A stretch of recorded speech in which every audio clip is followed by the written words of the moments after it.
Resumo da novela O Rico e Lázaro do dia 3 de janeiro. Inscreva-se no canal e deixe o seu like para apoiar o canal. Helga pergunta aos filhos o que Fassur quer com as esposas deles. Tamir diz que não é da conta dela. Zelfa comenta que é arriscado deixá-las com ele.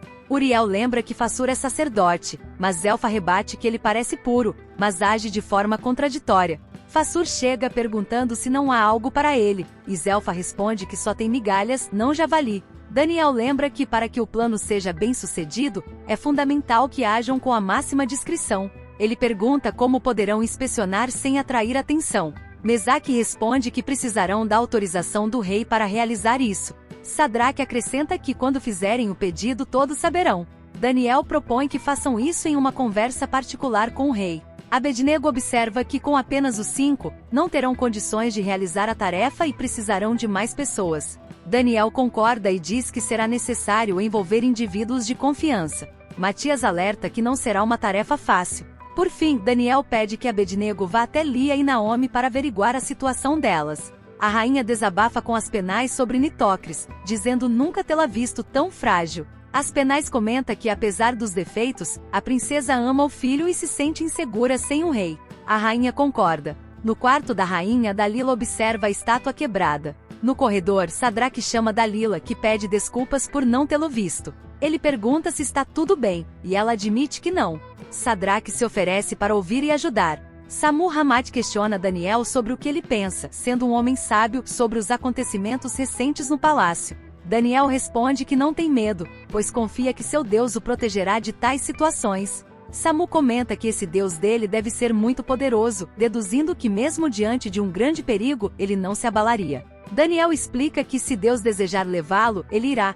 pois acredita que tudo o que acontece faz parte do plano divino e que não há razão para temer, pois Deus sabe o que faz. Samu então pergunta se ele não tem medo da morte. Daniel responde que não, pois sabe para onde vai. Ela pergunta se todos vão para o mesmo lugar, e ele esclarece que aqueles que têm fé no Deus de Abraão vão para um lugar de paz. Samu questiona o destino daqueles que não compartilham dessa crença. Daniel afirma que esses irão para um lugar de tormento. Samu expressa surpresa com a forma como encontraram uma maneira de amedrontar os que não seguem o Deus dele. Daniel responde que não se trata de uma ameaça, mas de uma escolha, seguir o único Deus verdadeiro ou não. Ele acrescenta que qualquer outra escolha impede a pessoa de chegar ao mesmo lugar que ele. Samu pergunta se, apesar disso, eles continuam ricos e prósperos. Daniel diz que a prosperidade material não abalaria a firmeza da fé dos filhos da Babilônia. Dalila conta a Sadraque que suas coisas foram mexidas novamente.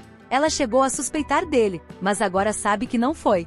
Sadraque pede sua confiança, prometendo descobrir quem está por trás disso. A rainha de Judá chega à casa de Helga, que fica surpresa com a visita e a elogia, dizendo que está encantada com a presença dela. A rainha de Judá então revela que um demônio está rondando o palácio e proferindo coisas terríveis, deixando Helga chocada. Ela pede a ajuda de Helga, mas Helga se recusa, dizendo que tem muito medo dessas situações. Ebed intervém, sugerindo que Helga fique fora disso. Edissa acrescenta que o marido de Helga pode não gostar da ideia. Helga comenta que Shain ficará furioso ao saber que ela está se envolvendo com algo tão perigoso. A rainha de Judá, no entanto, explica que não quer que Helga se coloque em risco, mas que precisa da ajuda dela para levar até a adivinha. Helga então lembra que a tal adivinha é Shag, e a rainha pede que ela a conduza até ela. Abednego pergunta às escravas se viram Lia e Naomi, mas elas dizem que as duas desapareceram e que quando isso acontece, é porque morreram. Lia, desesperada, grita pedindo água e implora para que não morram de sede.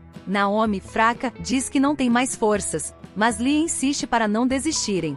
Ela fala sobre Moisés e começa a cantar a canção que a mãe de Moisés cantava. Dana pergunta a Joana como ela está se sentindo agora que está noiva. Joana responde que ainda não tem certeza de como se sente. Dana comenta que Asher ainda ocupa um lugar no coração dela.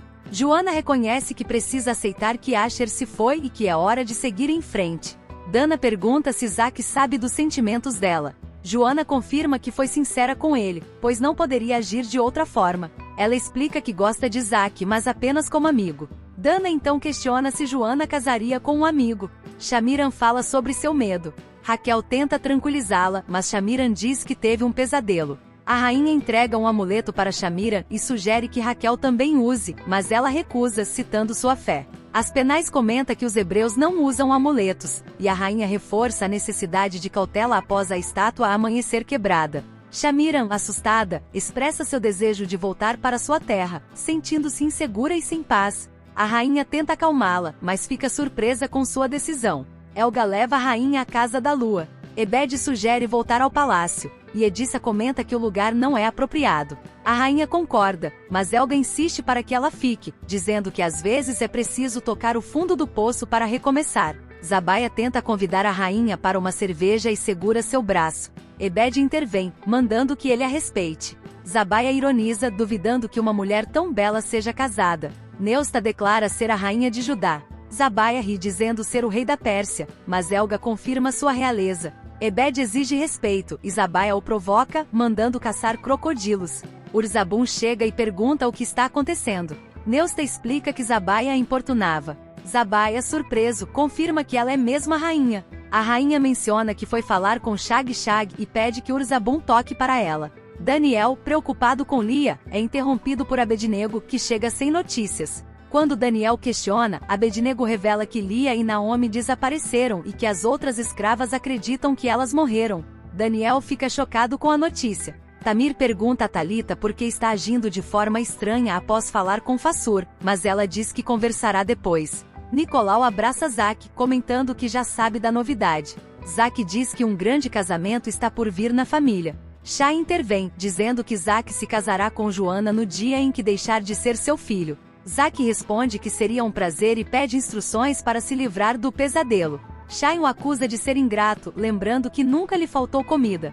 Zac retruca que faltaram outras coisas e afirma que se casará com quem quiser. Shai exige respeito e decreta que Joana, uma semente do mal, não entrará em sua casa, pois ela arruinará a família. Zac compara Shai a Fassur e lembra que ele aceitou esposas babilônicas para os outros filhos. Shai defende que o sacerdote alertou sobre Joana e diz que está pensando na família. Zac rebate, lembrando das traições de Shai à mãe deles. Shai o chama de fraco e afirma que Joana o pisará. A discussão esquenta e Shai cospe em Zac. Zac, tomado pela raiva, pega uma espada e a aponta para o pescoço do pai, dizendo que seria fácil acabar com ele. Shai provoca, desafiando-o a matá-lo e dizendo que Zac também seria condenado à morte. Absalom tenta acalmar Zac, que larga a espada. Shai então pega a arma, ameaça Zac e avisa que nunca mais quer ouvir ameaças. Apesar da fúria, Shai desiste de atacar e encerra a discussão. Nicolau pergunta se Zac está bem. Chorando, Zac lamenta que Shai só piora com o tempo. Nicolau e Absalom afirmam que ele terá o que merece. Samira, aliviada, brinca que achou que ficaria sem sogro. Se você gostou do vídeo, não esqueça de ativar o sininho das notificações para receber o aviso de novos vídeos. Obrigado.